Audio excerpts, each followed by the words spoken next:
अध्याय 7 मुक्ति। हम पहले कह चुके हैं कि कर्म शब्द कार्य के अतिरिक्त कार्य कारण भाव को भी सूचित करता है। कोई कार्य, कोई विचार जो फल उत्पन्न करता है, कर्म कहलाता है। इसलिए कर्म विधान का अर्थ है कार्य कारण संबंध का नियम। यदि कारण रहे तो उसका फल भी अवश्य होगा। इसका व्यतिक्रम कभी नहीं हो सकता। भारतीय दर्शन के अनुसार यह कर्म विधान समस्त जगत पर लागू है। हम जो कुछ देखते हैं, अनुभव करते हैं अथवा जो कुछ कर्म करते हैं, वह एक ओर तो पूर्व कर्म का फल है और दूसरी ओर वही कारण होकर अन्य फल उत्पन्न करता है। इसके साथ ही साथ हमें यह भी समझ लेना आवश्यक है कि विधान अथवा नियम शब्द का अर्थ क्या है। मनोविज्ञान की दृष्टि से इसका अर्थ है घटना श्रेणियों की पुनरावर्तन की ओर प्रवृत्ति।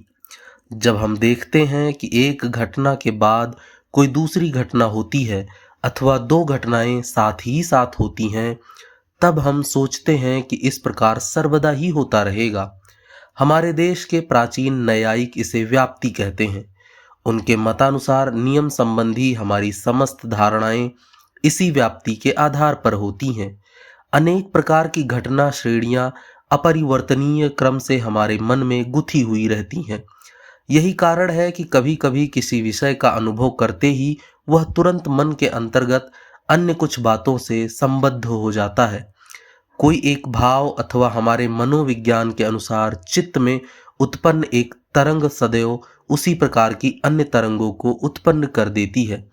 इसी को भावयोग विधान, law of the association of ideas कहते हैं और कार्य कारण संबंध इसी व्याप्ति नामक योग विधान का एक पहलू मात्र है।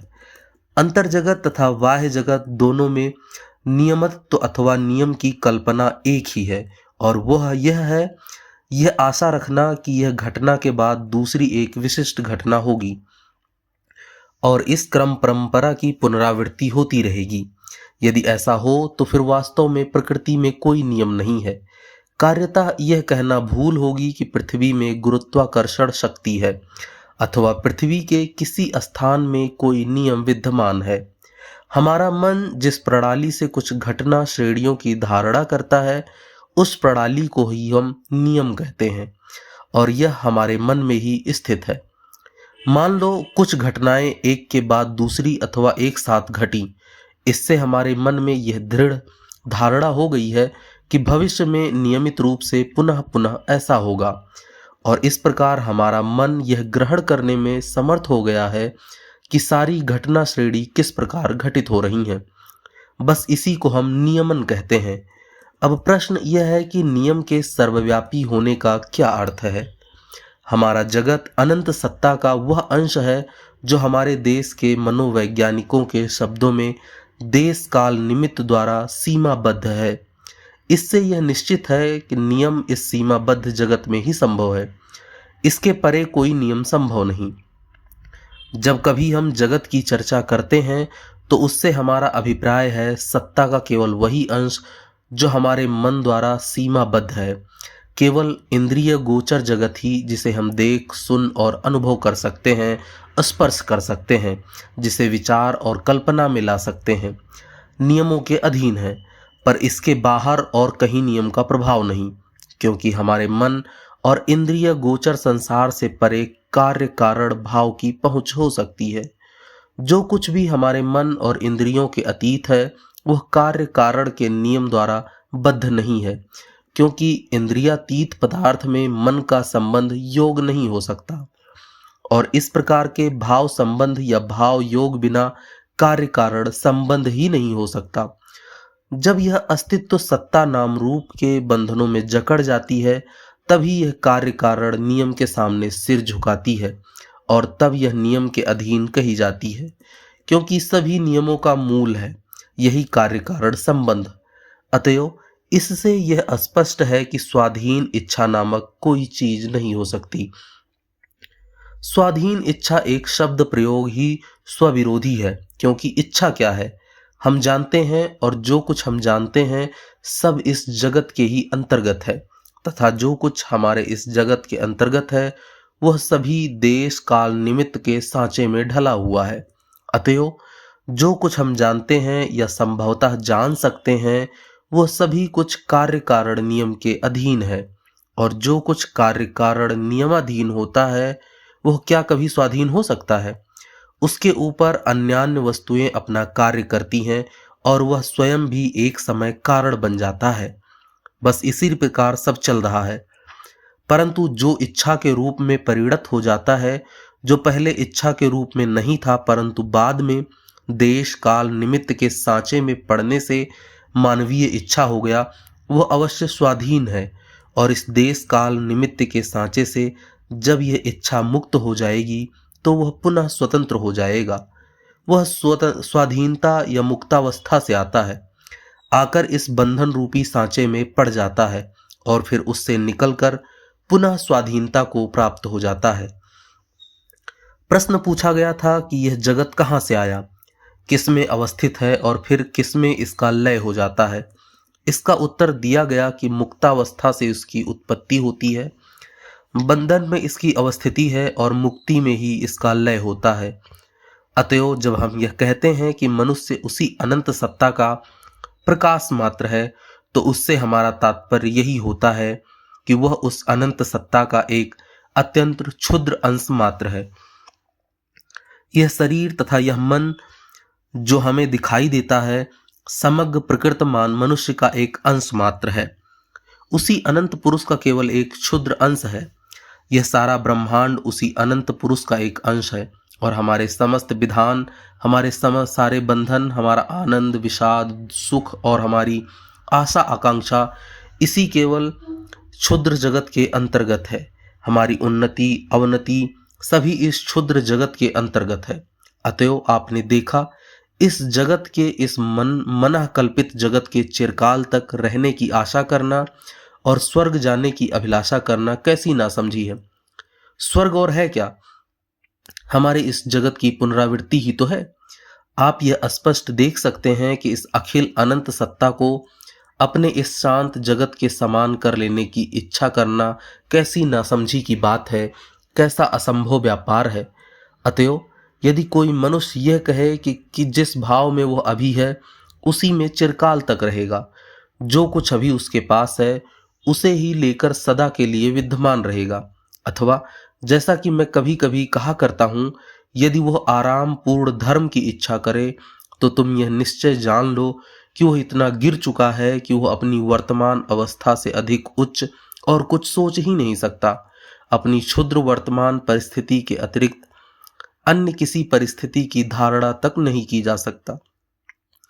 वह अपने अनंत स्वरूप को भूल चुका है और उसकी सारी भावनाएं क्षुद्र सुख, दुख और ईर्ष्या आदि ही में आबद्ध है। इस शांत जगत को ही वह अनंत मान लेता है।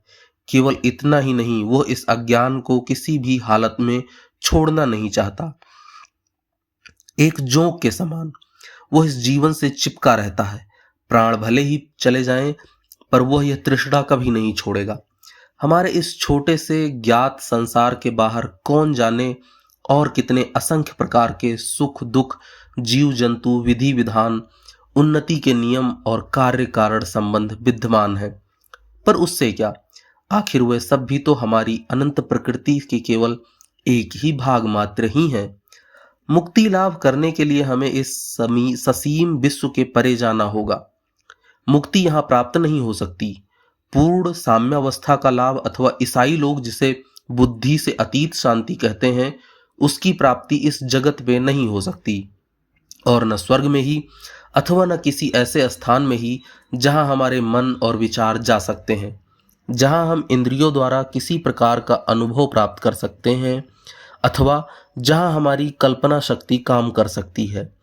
इस प्रकार के किसी भी स्थान में हमें मुक्ति प्राप्त नहीं हो सकती, क्योंकि ऐसे सब स्थान निश्चय ही हमारे जगत के अंतर्गत होंगे, और यह जगत तो देश काल और निमित्त के बंधनों से जकड़ा हुआ है।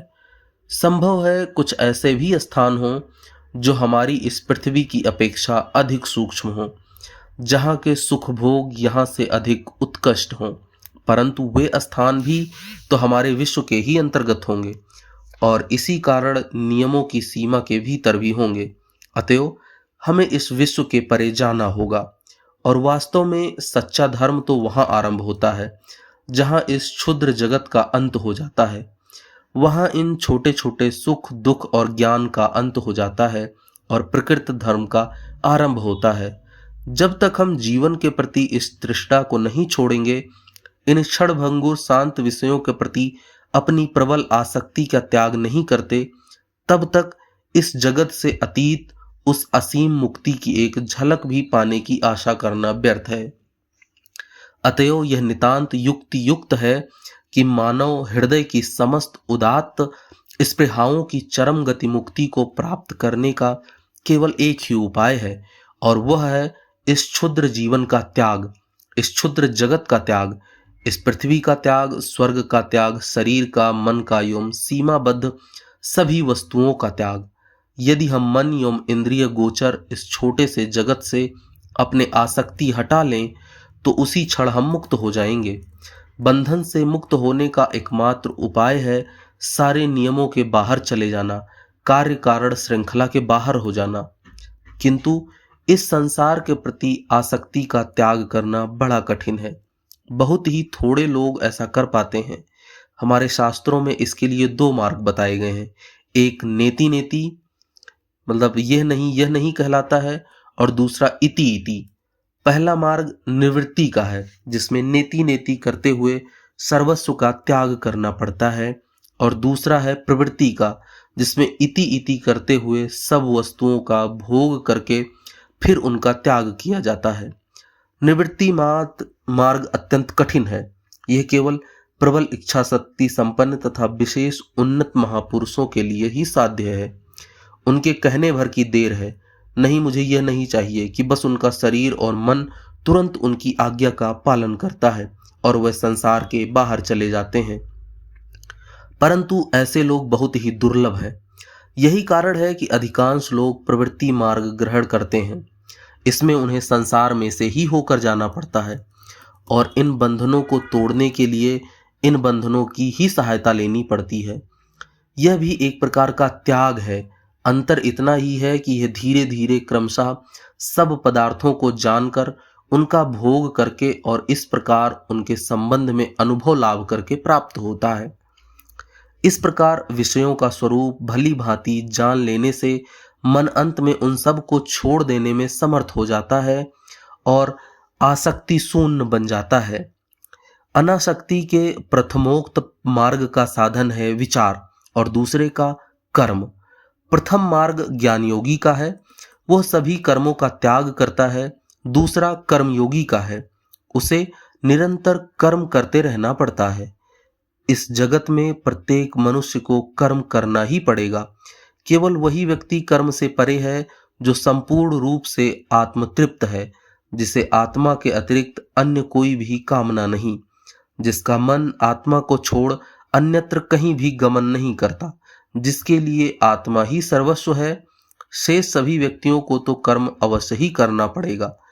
जिस प्रकार एक जल स्रोत स्वाधीन भाव से बहते बहते किसी गड्ढे में गिरकर एक भंवर का रूप धारण कर लेता है और उस भंवर में कुछ देर चक्कर काटने के बाद पुनः एक उक्त स्रोत के रूप में बाहर आकर अनिर्बंध रूप से बह निकलता है, उसी प्रकार यह मनुष्य जीवन भी है। यह भी भंवर में पड़ जाता है। नाम रूपात्मक जगत में पड़कर कुछ समय एक गोते खाता हुआ चिल्लाता है, यह मेरा बाप है, यह मेरी माँ है, यह मेरा भाई, यह मेरा नाम, यह मेरा यश आदि आदि। फिर अंत में बाहर निकलकर पुनः अपना मुक्त भाव प्राप्त कर लेता है। समस्त संसार का यही हाल है। हम चाहे जानते हों या न जानते हों, ज्ञानवश या अज्ञानवश, हम सभी इस संसार स्वप्न से होश में आने का यत्न कर रहे हैं। मनुष्य का सांसारिक अनुभव इसलिए है कि वह उसे इस जगत के भंवर से बाहर निकाल दे। तो फिर कर्मयोग क्या है? कर्म के रहस्य का ज्ञान। हम देखते हैं कि सारा संसार कर्म में रत है। यह सब किस लिए है? मुक्ति लाभ के लिए, स्वाधीनता के लिए। एक छोटे परमाणु से लेकर सर्वोच्च प्राणी तक सभी ज्ञानवश अथवा अज्ञानवश एक ही उद्देश्य के लिए कार्य किए जा रहे हैं, और वह है शारीरिक स्वाधीनता, मानसिक स्वाधीनता, आध्यात्मिक स्वाधीनता। सभी पदार्थ निरंतर स्वाधीनता पाने की चेष्टा कर रहे हैं, बंधन से मुक्त होने का प्रयत्न कर रहे हैं। सूर्य, चंद्र, पृथ्वी, ग्रह आदि सभी बंधन से दूर होने की चेष्टा कर रहे हैं। कहा जा सकता है कि सारा जगत केंद्राभिमुखी और केंद्रापसारी शक्तियों की एक क्रीड़ा भूमि है। संसार में इधर उधर धक्के खाकर तथा बहुत कुछ समय तक चोटें सहकर फिर प्रकृत तत्व को जानने की अपेक्षा हमें कर्मयोग द्वारा सहज ही कर्म का रहस्य, कर्म की पद्धति तथा अल्प परिश्रम द्वारा अधिक कार्य करने की रीति ज्ञात हो जाती है। यदि हमें कर्म योग के उपयोग का ज्ञान न रहे तो व्यर्थ ही हमारी बहुत ही सी शक्ति क्षय हो जाएगी।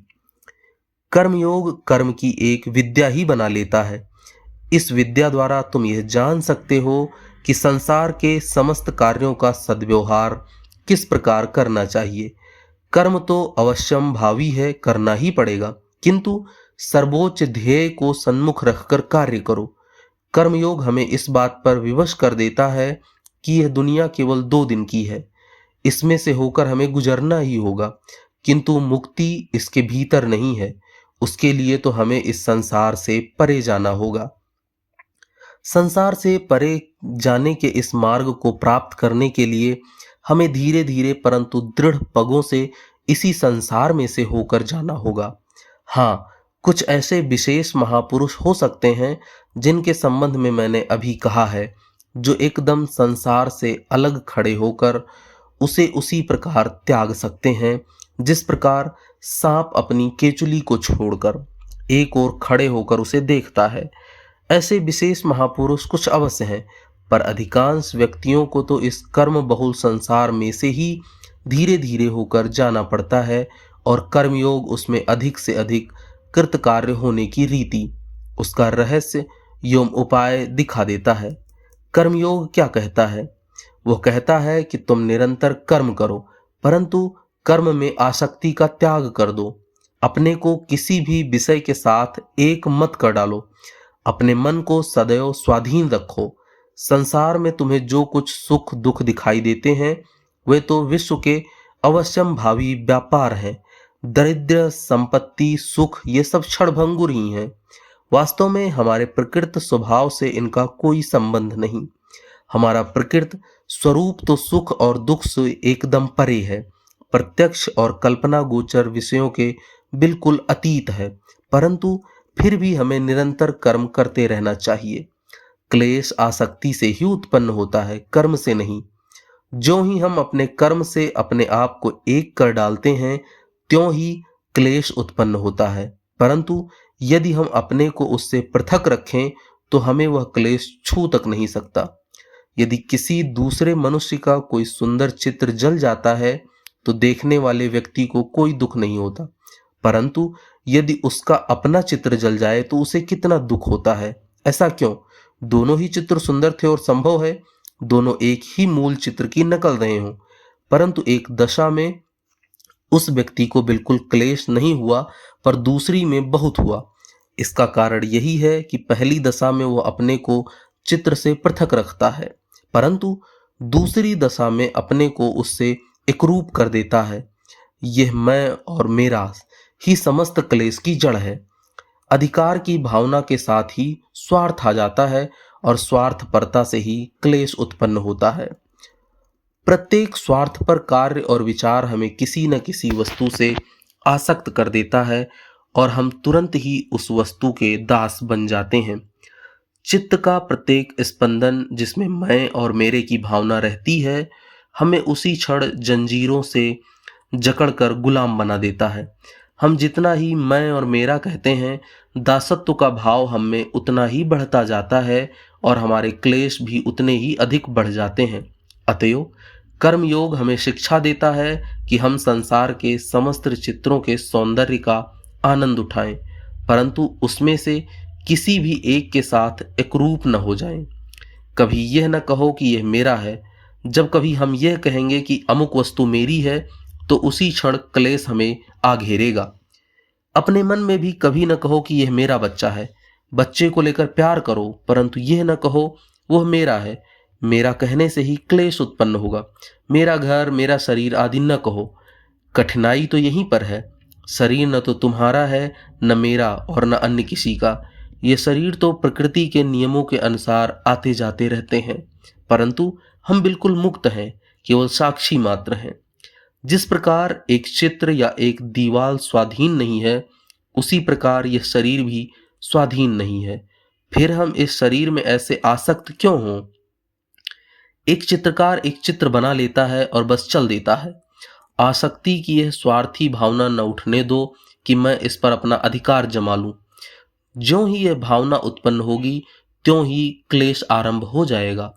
अतएव कर्मयोग शिक्षा देता है कि सबसे पहले तुम स्वार्थपरता के अंकुर के बढ़ने की इस प्रवृत्ति को नष्ट कर दो, और जब तुम में इससे दमन की क्षमता आ जाए तो मन को बस वहीं रोक लो। स्वार्थपरता की इन लहरों में इसे मत बह जाने दो। फिर तुम संसार में चले जाओ और यथाशक्ति कर्म करो।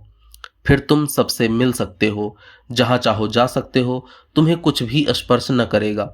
पानी में रहते हुए भी जिस प्रकार पद्म पत्र को पानी स्पर्श नहीं कर सकता और न उसे भिगो सकता है, उसी प्रकार तुम भी संसार में निर्लिप्त भाव से रह सकोगे। इसी को वैराग्य कहते हैं। इसी को कर्मयोग की नींव अनासक्ति कहते हैं।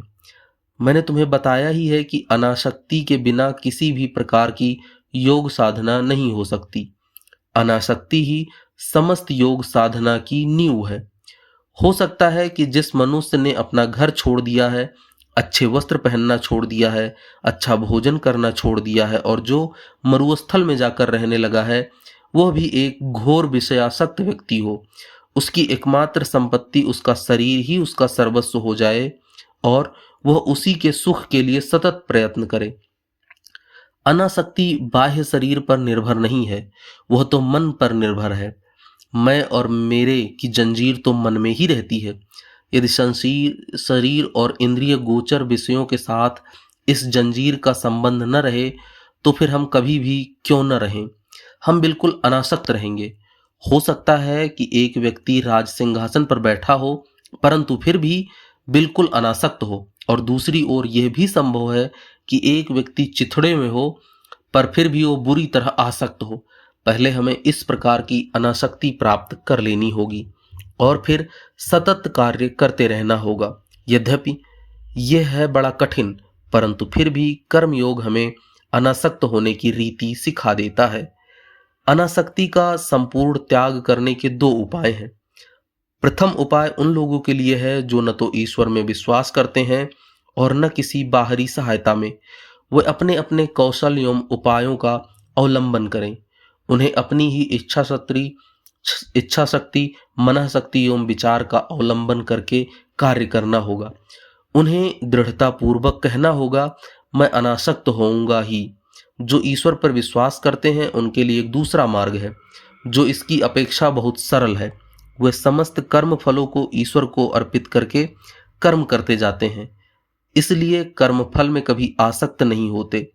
वे जो कुछ देखते हैं, अनुभव करते हैं, सुनते हैं अथवा करते हैं, वह सब भगवान के लिए ही होता है। हम जो कुछ भी कार्य करें, उसमें हमें किसी प्रकार की प्रशंसा अथवा लाभ की आशा नहीं करनी चाहिए। वह तो सब प्रभु का ही है। सारे फल उन्हीं के श्री चरणों में अर्पित कर दो। हमें तो एक किनारे खड़े हो यह सोचना चाहिए कि हम तो केवल प्रभु के अपने स्वामी के आज्ञाकारी वृत्त हैं और हमारी प्रत्येक कर्म प्रवृत्ति प्रतिक्षण उन्हीं के पास से है, आ रही है। गीता में कहा गया है, यत् करोसि यदश्नासि यजुहोसि ददाति यत् पश्यसि कौन्तेय तत्त कुरुष्व मदर्पणम। अर्थात जब तुम जो कुछ पूजा करो, ध्यान करो अथवा कर्म करो, सब उन्हीं को अर्पण कर दो और स्वयं निश्चिंत हो जाओ। हम शांति से रहें, पूर्ण शांति से रहें। हमारा शरीर, मन, यहाँ तक कि अपना सर्वस्व श्री भगवान के समक्ष चिर बलिस्वरूप दे दें। अग्नि में घी की आहुतियाँ देने की अपेक्षा दिन रात केवल यही एक महान आहुति, अपने इस क्षुद्र अहम की आहुति देते रहो। संसार में धन की खोज में लगे हुए, हे प्रभु, मैंने केवल तुम्ही को एकमात्र धन पाया। मैं तुम्हारे श्री चरणों में आत्मसमर्पण करता हूँ। संसार में किसी प्रेमास्पद की खोज करते करते हे नाथ, केवल तुम ही को मैंने एकमात्र प्रेमास्पद पाया। मैं तुम्हारे श्री चरणों में आत्मसमर्पण करता हूँ। हमें चाहिए कि हम दिन रात यही दोहराते रहें और कहें, हे प्रभु, मुझे कुछ नहीं चाहिए। कोई वस्तु चाहे अच्छी हो चाहे बुरी, मुझे उससे तनिक भी प्रयोजन नहीं। मैं सब कुछ तुम ही को समर्पण करता हूँ। रात दिन हमें इस तथाकथित भासमान अहम का त्याग करते रहना चाहिए, जब तक कि यह अभ्यास के रूप में परिणत न हो जाए, तब तक कि यह हमारे शरीर की शिरा शिरा में, नस नस में और मस्तिष्क में व्याप्त न हो जाए और हमारा संपूर्ण शरीर ही प्रतिक्षण आत्मत्याग के इस भाव के अधीन न हो जाए। फिर जहां हमारी इच्छा हो हम जा सकते हैं। हमें फिर कुछ भी स्पर्श न कर सकेगा, चाहे हम गोले बारूद की तुमुल आवाज से पूर्ण रणक्षेत्र में भी क्यों न चले जाएं, फिर भी हम सदैव मुक्त, स्वाधीन और शांत ही रहेंगे। कर्मयोग हमें इस बात की शिक्षा देता है कि कर्तव्य की जो भावना है वह एक निम्न श्रेणी की चीज है। कर्तव्य बुद्धि से कोई कार्य केवल निम्न भूमि से ही किया जा सकता है। फिर भी हम में से प्रत्येक को अपने कर्तव्य कर्म करने ही होंगे, परंतु हम देखते हैं कि कर्तव्य की यह भावना ही अनेक बार हमारे दुखों का एकमात्र कारण होती है। कर्तव्य हमारे लिए एक प्रकार का रोग सा हो जाता है और हमें सदा ही उसी दिशा में खींचता रहता है। यह हमें पक्का जकड़ लेता है और हमारे पूरे जीवन को दुखपूर्ण कर देता है। यह तो मनुष्य जीवन के लिए महाविभीषिका स्वरूप है। यह कर्तव्य बुद्धि ग्रीष्म काल के माध्याह्न सूर्य की तरह है, जो मनुष्य की अंतरात्मा को दग्ध कर देती है। जरा कर्तव्य के उन बेचारे गुलामों की ओर तो देखो। उनका कर्तव्य तो उन्हें इतनी भी छुट्टी नहीं देता कि वे पूजा पाठ अथवा स्नान कर सकें। कर्तव्य उन्हें प्रतिक्षण घेरे रहता है। वे बाहर जाते हैं और काम करते हैं। कर्तव्य सदा उनके सिर पर सवार रहता है। वे घर आते हैं और फिर अगले दिन का काम सोचने लगते हैं। कर्तव्य उन पर सवार ही रहता है। यह तो एक गुलाम की जिंदगी हुई। फिर एक दिन ऐसा आ जाता है कि वे कसे कसाए घोड़े की तरह सड़क पर ही गिरकर मर जाते हैं। कर्तव्य ही एक सर्वसाधारण कल्पना है, परंतु अनासक्त होकर एक स्वतंत्र व्यक्ति की तरह कार्य करना तथा समस्त कर्म भगवान को समर्पण कर देना ही असल में हमारा एकमात्र कर्तव्य है। हमारे समस्त कर्तव्य तो उन्हीं के हैं। कितने सौभाग्य की बात है कि हम इस संसार में भेजे गए हैं। हम बस अपने निर्दिष्ट कार्य करते जा रहे हैं। कौन जाने हम उन्हें अच्छे कर रहे हैं या बुरे। उन्हें उत्तम रूप से करने पे भी हम फल की आकांक्षा न करेंगे और बुरी तरह से करने पर भी हम चिंतित न होंगे। निश्चिंत होकर स्वाधीन भाव से शांति के साथ कर्म करते जाओ। पर हाँ, इस प्रकार की अवस्था प्राप्त कर लेना जरा टेढ़ी ही खीर है। दासत्व को कर्तव्य कह देना अथवा चर्म के प्रति चर्म की घृणित आसक्ति को कर्तव्य कह देना कितना सरल है। मनुष्य संसार में धन अथवा अन्य किसी प्रिय वस्तु की प्राप्ति के लिए एड़ी चोटी का पसीना एक करता रहता है। यदि उससे पूछो ऐसा क्यों कर रहे हो, तो झट से उत्तर देता है, यह तो मेरा कर्तव्य है। पर असल में यह तो धन के लिए अस्वाभाविक तृष्णा मात्र है और उस तृष्णा के ऊपर कुछ फूल चढ़ाकर वे उसे ढके रहने की चेष्टा करते हैं। तब जिसे हम लोग कर्तव्य कहा करते हैं वो फिर क्या है? वो है केवल आसक्ति, शरीर की गुलामी। जब कोई आसक्ति दृढ़मूल हो जाती है तो उसे ही हम कर्तव्य कहने लगते हैं। उदाहरण के लिए, जहां विवाह की प्रथा नहीं है उन सब देशों में पति पत्नी में आपस में कोई कर्तव्य नहीं होता। क्रमशः समाज में जब विवाह प्रथा आ जाती है तब पति पत्नी एक साथ रहने लगते हैं। उनका यह एक साथ रहना शारीरिक आसक्ति के कारण ही होता है और कई पीढ़ियों के बाद जब उनका यह एकत्र वास एक प्रथा जैसा हो जाता है तब फिर यही एक कर्तव्य के रूप में परिणत हो जाता है। वह तो इस प्रकार की चिरस्थायी व्याधि सी है। यदि एक आध बार इस प्रबल रूप में प्रतीत होती है तो उसे हम व्याधि कह देते हैं, और यदि यह सामान्य भाव से चिरस्थायी हो जाती है तो इसे हम प्रकृति या स्वभाव कहने लगते हैं। जो भी हो, पर है वह रोग ही। आसक्ति चिरस्थायी होकर जब हमारा स्वभाव बन जाती है तो उसे हम कर्तव्य के बड़े नाम से ढक देते हैं। फिर हम उसके ऊपर फूल चढ़ाते हैं, उसके सामने बाजे बजाते हैं, मंत्रोच्चारण करते हैं। तब यह समस्त संसार उसी कर्तव्य के लिए आपस में लड़ने भिड़ने लगता है और एक दूसरे का धन अपहरण करने लगता है। कर्तव्य वहीं तक अच्छा है जहां तक कि वह पशुत्व भाव को रोकने में सहायता प्रदान करता है। उन निम्नतम श्रेणी के मनुष्यों के लिए जो और किसी उच्चतर आदर्श की धारणा ही नहीं कर सकते, शायद कर्तव्य की यह भावना किसी हद तक अच्छी हो, परंतु जो कर्मयोगी बनना चाहते हैं उन्हें तो कर्तव्य के इस भाव को एकदम त्याग देना चाहिए। असल में हमारे या तुम्हारे लिए कोई कर्तव्य है ही नहीं। जो कुछ तुम संसार को देना चाहते हो अवश्य दो, परंतु कर्तव्य के नाम पर नहीं। उसके लिए कुछ चिंता तक मत करो। बाध्य होकर कुछ मत भी मत करो। बाध्य होकर भला क्यों करोगे? जो कुछ भी तुम बाध्य होकर करते हो उससे आसक्ति उत्पन्न होती है। तुम्हारा अपना कोई कर्तव्य क्यों होना चाहिए? सब कुछ ईश्वर को ही अर्पण कर दो। इस संसार की भयानक भट्टी में जिसमें कर्तव्य रूपी अग्नि सभी को झुलसाती रहती है, तुम उस ईश्वरार्पण भाव रूपी अमृत चषक का पान करो और प्रसन्न रहो। हम सब तो केवल उन प्रभु की ही इच्छा का पालन कर रहे हैं और किसी प्रकार के पुरस्कार अथवा दंड से हमारा कोई संबंध नहीं। यदि तुम पुरस्कार के इच्छुक हो तो तुम्हें साथ ही दंड भी स्वीकार करना पड़ेगा। दंड से छुटकारा पाने का केवल यही उपाय है कि तुम पुरस्कार का भी त्याग कर दो। क्लेश से मुक्त होने का एकमात्र उपाय यही है कि तुम सुख की भावना का भी त्याग कर दो, क्योंकि ये दोनों चीजें एक ही में गुथी हुई हैं। यदि एक ओर सुख है तो दूसरी ओर क्लेश, एक ओर जीवन है तो दूसरी ओर मृत्यु। मृत्यु से छुटकारा पाने का एकमात्र उपाय यही है कि जीवन के प्रति आसक्ति का त्याग कर दो। जीवन और मृत्यु दोनों एक ही वस्तु हैं, एक ही वस्तु दो विभिन्न पहलू मात्र। अतएव दुख शून्य सुख एवं मृत्यु शून्य जीवन की भावना संभव है।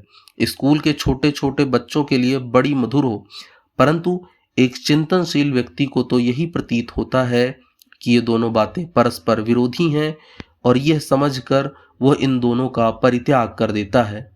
जो कुछ तुम करो उसके लिए किसी प्रकार की प्रशंसा अथवा पुरस्कार की आशा मत रखो। ज्यों ही हम कोई सत् कार्य करते हैं त्यों ही हम उसके लिए प्रशंसा की आशा करने लगते हैं। ज्यों ही हम किसी सत् कार्य में चंदा देते हैं त्यों ही हम चाहने लगते हैं कि हमारा नाम अखबारों में खूब चमक उठे। ऐसी वासनाओं का फल दुख के अतिरिक्त और क्या होगा? संसार से कई सर्वश्रेष्ठ महापुरुष उठ गए, पर संसार ने उन्हें जाना तक नहीं। देखा जाए तो भगवान बुद्ध तथा ईसा मसीह भी इन महापुरुषों की तुलना में द्वितीय श्रेणी के हैं, परंतु संसार उन महापुरुषों के बारे में कुछ जानता तक नहीं। प्रत्येक देश में ऐसे सैकड़ों महापुरुष हुए हैं, परंतु सदैव वे अपना कार्य चुपचाप ही करते रहे। चुपचाप वे अपना जीवन व्यतीत करते हैं और चुपचाप इस संसार से चले जाते हैं। समय पर उनकी चिंतन राशि बुद्धों और ईसा मसीहों में व्यक्त भाव धारण करती है और संसार केवल जान पाता है इन्हीं बुद्धों और ईसा मसीहों को। सर्वश्रेष्ठ महापुरुष गण अपने ज्ञान से किसी प्रकार की यथाशक्ति की कामना नहीं रखते। ऐसे महापुरुष तो केवल संसार के हित के लिए अपने भाव छोड़ जाते हैं। वे अपने लिए किसी बात का दावा नहीं करते और न अपने नाम पर कोई संप्रदाय अथवा धर्म प्रणाली ही स्थापित कर पाते हैं। उनका स्वभाव ही इन बातों का विरोधी होता है। ये महापुरुष शुद्ध सात्विक होते हैं, वे केवल प्रेम से द्रवीभूत होकर रहते हैं। मैंने एक ऐसा योगी देखा है, वे भारतवर्ष में एक गुफा में रहते हैं। मैंने जितने भी अद्भुत महापुरुष देखे उनमें से वे एक हैं। वे अपना मैंपन यहाँ तक खो चुके हैं कि उनमें से मनुष्य भाव बिल्कुल निकल गया है और उनके हृदय पर केवल ईश्वरीय भाव ने ही संपूर्ण रूप से अधिकार जमा लिया है।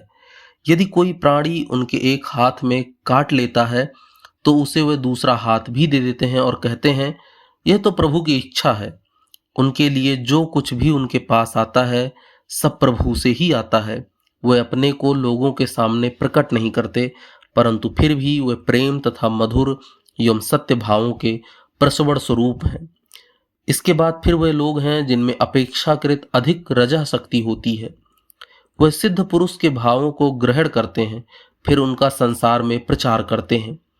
सर्वश्रेष्ठ महापुरुष गण चुपचाप सत्य एवं उदात्त भावों का संग्रह करते हैं और ये दूसरे बुद्ध अथवा ईसा मसीह जैसे एक स्थान से दूसरे स्थान जाकर भ्रमण करके उनका प्रचार करते हैं।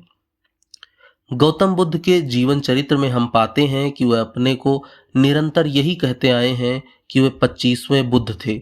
उनके पहले के 24 बुद्धों के इतिहास का हमें कोई ज्ञान नहीं, परंतु फिर भी ये निश्चित है कि वह हमारे ऐतिहासिक बुद्ध अवश्य ही उन बुद्धों द्वारा डाली हुई भित्ति पर ही अपना धर्म प्रसाद निर्माण कर गए हैं। सर्वश्रेष्ठ महापुरुष गण शांत, नीरव एवं अपरिचित होते हैं। विचार की प्रचंड शक्ति से वह भली भांति परिचित रहते हैं। उनमें यह दृढ़ विश्वास होता है कि यदि वह किसी पर्वत की गुफा में जाकर उसके द्वार बंद करके केवल 4-5 सद्विचारों का ही मनन कर इस संसार से चल बसें, तो वे 4-5 विचार ही अनंत काल तक विश्व में व्याप्त रहेंगे।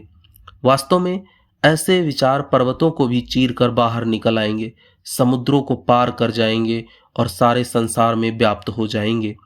वह मनुष्यों के हृदय एवं मस्तिष्क में इतने गहरे घुस जाएंगे कि उनमें से कुछ ऐसे लोग उत्पन्न होंगे जो उन्हें कार्य रूप में परिणत करेंगे। ये पूर्वोक्त सात्विक व्यक्ति भगवान के इतने समीप हैं कि इनके लिए कर्मशील होना, परोपकार करना तथा इस संसार में धर्म प्रचार आदि कार्य करना सचमुच असंभव सा है। कर्मी व्यक्ति चाहे जितने ही भले क्यों न हो, उनमें कुछ न कुछ अज्ञान रह ही जाता है।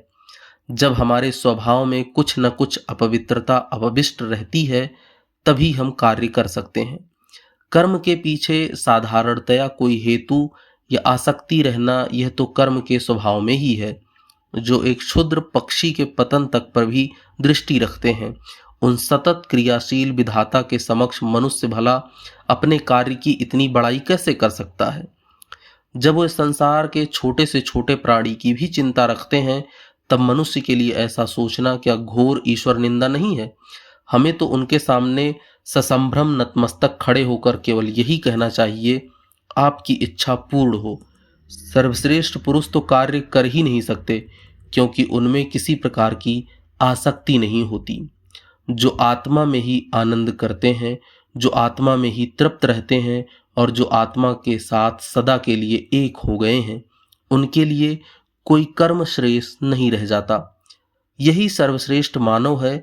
इनके अतिरिक्त अन्य सभी को कर्म करना पड़ेगा। पर इस प्रकार कर्म करते समय हमें यह कभी न सोचना चाहिए कि इस संसार में भी किसी छोटे से छोटे प्राणी तक की तनिक भी सहायता कर सकते हैं। असल में वो हम बिल्कुल नहीं कर सकते। संसार रूपी इस शिक्षालय में परोपकार के इन कार्यों द्वारा हम केवल अपनी ही सहायता करते हैं। कर्म करने का यही सच्चा दृष्टिकोण है। अतएव यदि हम इसी भाव से कर्म करें, यदि सदा यही सोचें कि इस समय जो हम कार्य कर रहे हैं वह तो हमारे लिए एक बड़े सौभाग्य की बात है, तो फिर हम कभी भी किसी वस्तु में आसक्त न होंगे।